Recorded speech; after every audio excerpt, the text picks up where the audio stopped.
प्यारी सत्संगत जी, आप सभी को प्यार भरी राधा स्वामी जी। सत्संगत जी, आज हम जानेंगे कि ज्ञान समाधि क्या होती है, कौन सी समाधि होती है ज्ञान की। जैसा कि कल के सत्संग में हमने जाना था कि ध्यान कैसे किया जाता है, अनहद नाद को कैसे सुना जाता है, अनहद नाद को कैसे शुरू किया जाए। तो आज हम जानेंगे कि ज्ञान समाधि कौन सी होती है। प्यारी सत्संगत जी, आज फिर से आपको निर्देश देना चाहता हूँ कि आज के सत्संग को बिल्कुल ध्यानपूर्वक एकांत में होकर सुनना। अगर आप कोई कार्य भी कर रहे हों, काम कर रहे हों, तो थोड़ी देर के लिए 25 मिनट के लिए साइड में होकर पूरे ध्यान से इस सत्संग को सुनना। नहीं तो आपको समझ में नहीं आएगा और आप ज्ञान समाधि क्या होती है इसको जानने से वंचित रह जाएंगे। तो चलिए हम आज फिर से शब्द लेते हैं, तुक लेते हैं पलटू साहिब जी का। वे कहते हैं, ज्ञान समाधि सुने और कहू सुनता नहीं। ज्ञान समाधि कौन सी है? ज्ञान समाधि, जो समाधि हमारे अज्ञानता के अंधेरे को दूर करती है, वो ज्ञान समाधि है। हम जो मन और बुद्धि के सहारे समाधियां लगाते हैं, ये हमें अज्ञानता के अंधेरे की ओर ले जाती हैं। सत्संगत जी, अब जो बोलने वाला हूँ इसको बड़े ध्यान से सुनना। सतगुरु हमें जिस समाधि का तरीका बताते हैं, उसमें सिमरन और ध्यान के द्वारा अपनी आत्मा और मन को आँखों के पीछे ले जाओ। उस समाधि से हम अपने अंदर ही उस शब्द धुन अनहद नाद को सुनना शुरू कर देते हैं और उस ज्योति के दर्शन करने शुरू कर देते हैं। इस ज्योति का जिक्र सिर्फ पलटू साहिब जी ही नहीं करते हैं, बल्कि हर एक महात्मा ने इसका जिक्र किया है। कबीर साहिब जी कहते हैं, दीपक देखा गैव का बिन बाती बिन तेल, कि वह अगम की ज्योति बिना बत्ती और बिना तेल के हमारे अंदर जल रही है। यही स्वामी जी महाराज भी फरमाते हैं कि वसो तुम आए नैनन में, सिमट कर एक यहम होना, दुई यहाँ दूर हो जावे, दृष्टि ज्योत में धरना। जब तक हम इन दो आँखों से देखते हैं, हम द्वैत में फंसे हुए हैं। द्वैत होती है दो तरह से। ये पूरी दुनिया बनी है द्वैत से। द्वैत का मतलब होता है दो भागों में बटे होना। अगर सही है तो गलत भी है, अगर पाप है तो पुण्य भी है। अगर हम कहें कि परमात्मा एक है, तो उसी क्षण सवाल पैदा हो जाता है कि दो क्यों नहीं। जैसे ही मैंने एक कहा, तो वैसे ही दूसरी तरफ अपोजिट साइड में सवाल पैदा हो जाता है कि दो क्यों नहीं। अगर कहूँ कि परमात्मा अंदर है, तो सवाल पैदा हो जाता है कि भाई बाहर क्यों नहीं है। अगर कहूँ कि बाहर है, तो सवाल पैदा हो जाता है कि अंदर क्यों नहीं। ये पूरी दुनिया द्वैत से बनी है। अगर आपको किसी से प्रेम है, तो जाने गहराई में आप उसे नफ़रत भी करते हैं। तो ये द्वैत है। ये पूरी तरह से द्वैत और माया का चक्कर है। इस पूरी दुनिया में हम तब तक नहीं निकल सकते इस दुनिया से, जब तक हम द्वैत से बाहर होकर एक में प्रवेश नहीं करते। ऋषि मुनि कहते हैं, एको ब्रह्म द्वितीयो नास्ते, एको ब्रह्म द्वितीयो नास्ते, कि ब्रह्म एक है और कोई नहीं। जब हम इस पूरी सृष्टि की चीज़ों को नकार देते हैं, जो वो परमात्मा नहीं है, तब केवल जो बचता है वो हो परमात्मा है। जब दो आँखों से ख्याल को निकालकर तीसरी आँख हम खोल लेंगे तब क्या होगा? हम एकता में आ जाएंगे। वहाँ स्वामी जी महाराज भी उसी ज्योति का जिक्र कर रहे हैं। हज़रत ईसा जी ने भी इस ज्योति की ओर इशारा किया है। उन्होंने कहा है कि अगर तू एक आँख वाला हो जाएगा तो तेरा सारा शरीर नूर या प्रकाश से भर जाएगा। इस प्रकार हर एक महात्मा उस ज्योति का जिक्र करता है। हम यहाँ आँखों के पीछे अपने ख्याल को एकाग्र करके उस ज्योति के दर्शन करते हैं। आँखों के पीछे ख्याल को एकाग्र करके उस शब्द को, सन्नाटे की आवाज़ को, घंटे और शंख की आवाज़ को सुनना है। उस ज्योति के दर्शन करने में मुक्ति है। उस घंटे और शंख की आवाज़ को सुनने में मुक्ति है। जब तक हम आँखों के नीचे बैठे हैं तब तक हम जितना चाहें मंदिरों, डेरों, मस्जिदों, गुरुद्वारों में भटक कर देख लें, ग्रंथ पोथियाँ, वेद शास्त्र पढ़कर, सत्संग सुनकर देख लें, हमें कुछ भी प्राप्त नहीं होगा। असली गुरुद्वारा, असली मंदिर, असली मस्जिद, जिसके अंदर जाकर हमें परमात्मा की खोज करनी है, जहाँ जाकर हमें ज्योति के दर्शन तथा घंटे और शंख की आवाज़ को सुनना है, वह हमारी आँखों के पीछे है। आप अच्छी तरह सोचने की कोशिश करें कि ये जितने भी मंदिर, मस्जिद, गुरुद्वारे, गिरजाघर हैं, उन सब के चिन्ह या निशान, रस्मों रिवाज एक जैसे नज़र आते हैं।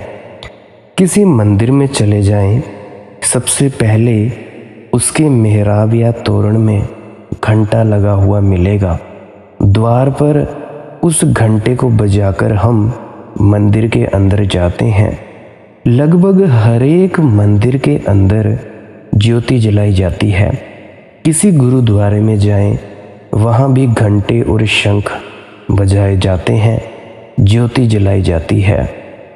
इसी प्रकार मुसलमानों की मज़ारों पर जाएं तो देखेंगे कि रात को लोग वहाँ चिराग जलाते हैं और मौलवी नगाड़ा बजाते हैं या वांग देते हैं या कलमा पढ़ते हैं। गिरजाघर में भी सबसे ऊपर घंटा लगा होता है। हज़रत ईसा के समझाने का मतलब यह है कि उस घंटे की आवाज़ ऊंचे से ऊंचे स्थान से नीचे की ओर आ रही है।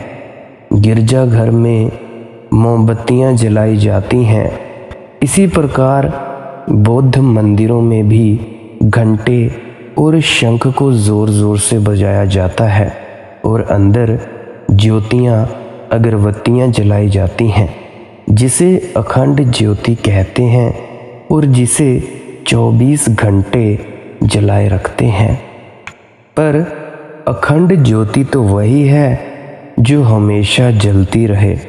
ये अखंड ज्योति कैसे हो सकती है जो ज़रा आंधी आई और बुझ गई, या तेल खत्म हो गया तो बुझ गई? वे बाहर की ज्योतियाँ उस अंदर की ज्योति की ओर इशारा करती हैं। हम तो उस बाहर की ज्योति को ही अपना ध्येय और लक्ष्य समझे बैठे हैं, लेकिन हमें ग्रंथ पोथियाँ, वेद शास्त्रों के ज़रिए अपने शरीर रूपी असली मंदिर की खोज करके अपने ख्याल को एकाग्र करना है तथा उस ज्योति के अपने अंदर ही दर्शन करने हैं। सब कुछ समझाकर पलटू साहिब जी आगे समझाते हैं, पलटू जो कोई सुने ताक के पूरे भाग। ये नहीं कि हर इंसान अपने अंदर ज्योति के दर्शन करने शुरू कर देगा या घंटे शंख की आवाज़ें सुनना शुरू कर देगा। आप समझाते हैं कि पूरे भाग्य से जिन पर परमात्मा की दया, मेहर और बख्शिश हो जाती है, उनका ही ख्याल बाहर के भ्रमों से निकलकर शरीर के अंदर जाता है। वे ही भाग्यशाली लोग सतगुरु की संगति से फ़ायदा उठाकर सिमरन और ध्यान के ज़रिए अपने ख्याल को आँखों के पीछे इकट्ठा करके उस ज्योति के दर्शन करते हैं तथा उस घंटे और शंख की आवाज़ को सुन सकते हैं। इसीलिए गुरु अमरदास जी लिखते हैं, हर साचे पावै सा पूजा होवै, कि अगर उस परमात्मा को भाएगा, उसे मंजूर होगा, तभी उसकी भक्ति कर सकेंगे। हम दुनिया के जीव अंधे हैं, वह परमात्मा आँखों वाला है। अंधे की कभी ताकत नहीं हो सकती कि वो आँखों वाले को पकड़ ले। जब तक आँखों वाला आवाज़ देकर उसे अपने पास न बुला ले या उसके हाथ में अपनी उंगली थमाकर उसे अपने नज़दीक न ले आए। इसीलिए हम दुनिया के जीव इस अज्ञानता के अंधेरे तथा माया जाल में फंसकर बिल्कुल अंधे हो चुके हैं। वह परमात्मा हम पर दया, मेहर और बख्शिश करे तो ही हमारा ख्याल उसकी भक्ति की ओर जा सकता है। इसलिए गुरु नानक साहिब लिखते हैं, जीवन मरना सब तुदे ताई, जिस बख्शै तिस दे वड्याई। वे फरमाते हैं कि हम सबका जन्म मरण परमात्मा के हाथ में है। जिस पर परमात्मा बख्शिश करता है, उनको ही उससे मिलने की वड़ाई मिलती है। 12 माह के शुरू में गुरु अर्जुन देव जी प्रार्थना करते हैं। वे क्या करते हैं प्रार्थना? वे कहते हैं, किरत कर्म के बिछुड़े कर कृपा मिलो राम। वे करते हैं प्रार्थना, हे परमात्मा, हम अपने कर्मों की वजह से तुझसे बिछुड़कर भटक रहे हैं। चाहे अच्छे कर्म हैं, चाहे बुरे कर्म हैं, लेकिन ये हमारे कर्म ही हैं जो हमें तुझसे दूर रखे हुए हैं। अगर तू हम पर कृपा, दया, मेहर व बख्शिश करे और हमें अपने साथ मिला ले, तब ही हम वापस जाकर तुझसे मिल सकते हैं। गुरु अर्जुन साहिब जी इसके बाद फरमाते हैं, आपन लिया जय मिलै बिछुड़ कियो रोवन। कि अगर जीव के अपने अख्तियार में हो कि वह वापस जाकर तुझसे मिल सके, परमात्मा से मिल सके, तो किसका दिल करता है कि परमात्मा से बिछुड़कर बिलखता और रोता फिरे? हमारे वश में नहीं कि अपने आप परमात्मा तक पहुंच सकें। यही कबीर साहिब जी का उपदेश है। साहब से सब होत है, बंदे ते कछु नाही, राई ते पर्वत करे, पर्वत राई नाई। साहब से सब होत है, जो कुछ भी होना है साहिब या परमात्मा की दया, मेहर और बख्शिश के ज़रिए ही होना है। जीव के कुछ अख्तियार में नहीं है, बंदे ते कछु नाही। जब वह परमात्मा दया, मेहर और बख्शिश करता है, राई ते पर्वत करे, वो हम राई से पर्वत बन जाते हैं अथवा आत्मा से परमात्मा बन जाते हैं। फिर पता चलता है कि जिस परमात्मा की हम खोज कर रहे हैं और खोज कर रहे थे, वह तो हमारे आत्मा के अंदर ही है। परमात्मा हम पर किस तरह दया, मेहर और बख्शिश करता है, गुरु अमरदास जी क्या फरमाते हैं, कर्म होवै सतगुरु मिलाए, सेवा सुरत शब्द चित लाए। यहाँ कर्म से मतलब है बख्शिश। मालिक की बख्शिश जब हो तो हमारा गुरुमुखों से मिलाप हो जाए, और गुरुमुखों ने बख्शिश की तो हमें अपनी सुरत या आत्मा को शब्द के साथ जोड़ने का भेद मिल जाए।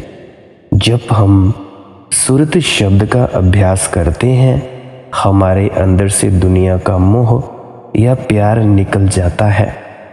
सुरत शब्द के अभ्यास को शिव पार्वती अभ्यास भी कहा जाता है, और कुंडलिनी का सहस्रदल कमल में मिल जाने का अभ्यास भी कहा जाता है।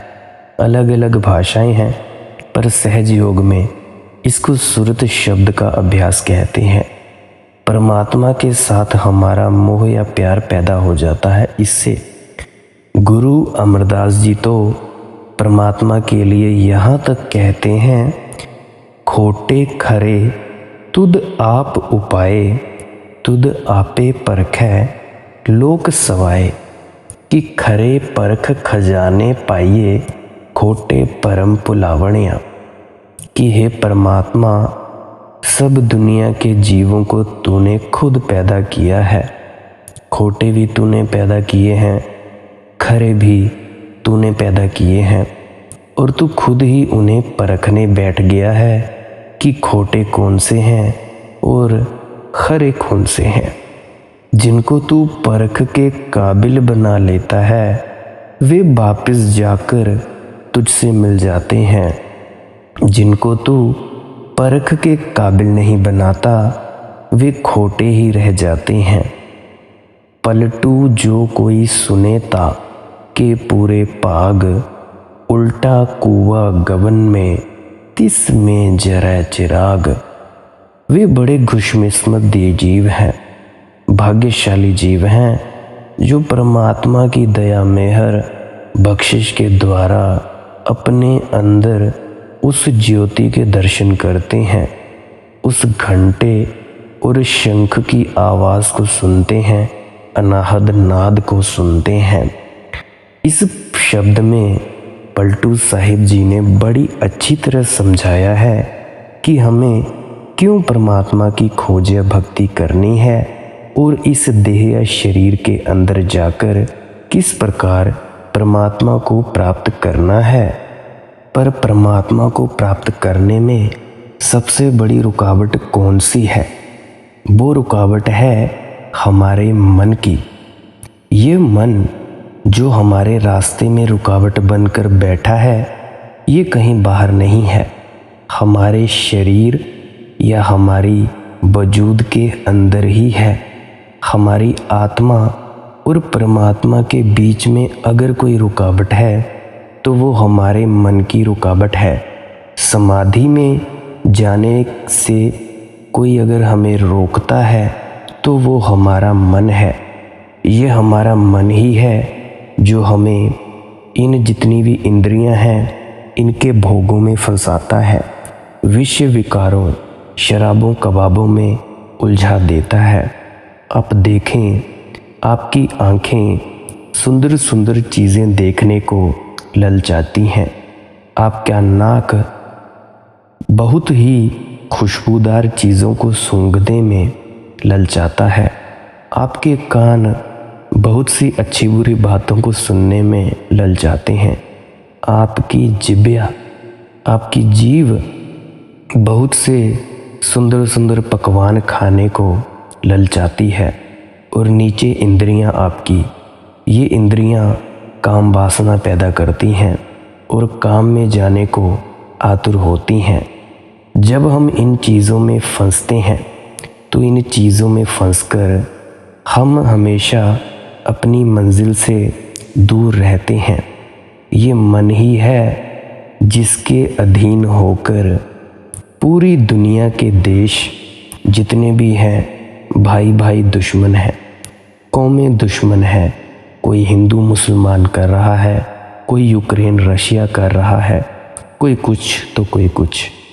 मैं हर रोज़ खबरें पढ़ता हूँ कि भाई यूक्रेन और रशिया के युद्ध में इतना नुकसान हो गया, इतने इंसान मरे, कोई भारत वापस आ रहा है, कोई भारत से जा रहा है, तो बहुत सी सारी चीज़ें हैं और ये कोई प्रेम की निशानियाँ नहीं हैं।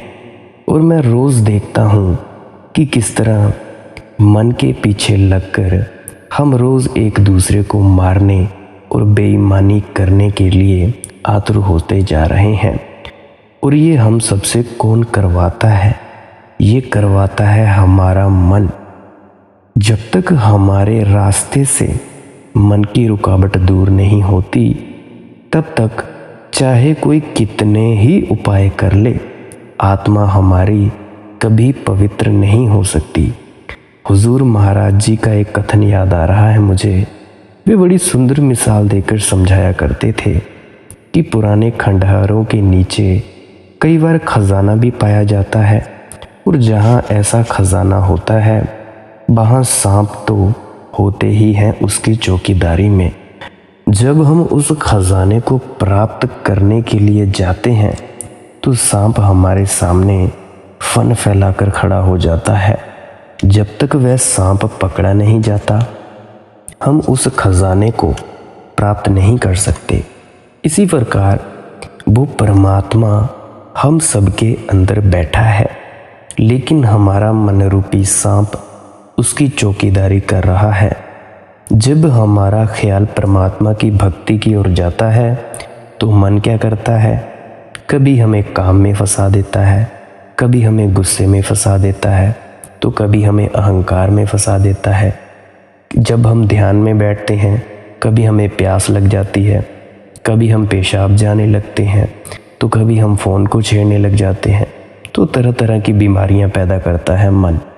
मतलब यही कि ये हमें रूहानी दौलत से दूर रखने की कोशिश करता है। सांप के लिए हम क्या उपाय करते हैं?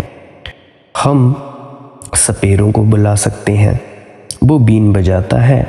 सांप बीन की वाइब्रेशंस को सुनता है, तरंगों को सुनता है और उसको दबा लिया जाता है। उसी प्रकार जो मनरूपी सांप है, जो मनरूपी सांप हमें काम क्रोध रूपी जैसे जहरीले दांतों से काटता है, तो इसको पकड़ने के लिए, इसको मारने के लिए हमें गुरुमुखों के पास जाना पड़ता है, पूर्ण संत सतगुरु के पास जाना पड़ता है। वे क्या करते हैं? वे हमारे ख्याल को शब्द, अनाहद नाद या नाम के साथ जोड़ देते हैं, जिसकी लज्जत इतनी मीठी, मधुर और पवित्र है कि उसे पाकर मन के अंदर से सब गंदी गंदी वासनाएं और कामनाएं चली जाती हैं। काम के स्थान पर आ जाता है शील, क्रोध के स्थान पर आ जाती है क्षमा, लोभ के स्थान पर आता है संतोष, मोह अहंकार आदि के स्थान पर ऐसे ही क्षमा, शील, संतोष आ जाता है। तब हमारा मन हमें कोई नुकसान नहीं पहुंचा सकता, बल्कि वो मन दोस्त बन जाता है और हमें साथ लेकर अपने स्थान ब्रह्म में पहुंच जाता है। गुरु नानक साहिब बड़ी सुंदर मिसाल देते हैं कि हमारा मन लोहा है, वह नाम जो परमात्मा ने हमारे अंदर रखा है वो पारस है। लोहा पारस को छूकर सोना बन जाता है, लेकिन यह मन रूपी लोहा उस नाम के पारस को कब छूता है? जब हम सतगुरु के पास जाते हैं और सतगुरु की दया मेहर हम पर होती है। जब तक हमारा मन इन पूरी दुनिया के विषय विकारों में फंसा रहता है, तब तक इससे बड़ा कोई दुश्मन नहीं है। पर जब हम गुरुओं की संगति में जाते हैं और उनकी संगति में आकर शब्द या नाम का अभ्यास करके अपने निज घर जाते हैं, तब उससे बढ़कर कोई दोस्त नहीं है। हमें सतगुरु की संगति में आकर इस दुश्मन को दोस्त के रूप में बदलना है। इसीलिए पलटू साहिब जी समझाते हैं कि मन हम सबके अंदर है, लेकिन ये हमेशा हमें बाहरमुखी बनाए रखता है। तो इसके लिए हमें क्या करना है? गुरुमुखों से नाम की विधि लेकर उसे जपना है और सहज समाधि या ज्ञान समाधि में उतरना है। प्यारी साध संगत जी, आपने मेरे वचनों को इतने प्रेम से सुना और अपना वक्त दिया, इसके लिए धन्यवाद। अगर आपके मन में कोई भी प्रश्न हो या किसी भी तरह का प्रश्न हो, आप कमेंट में पूछ सकते हैं। अंत में आपके अंदर बैठे परमात्मा को प्रणाम करता हूँ। राधा स्वामी जी।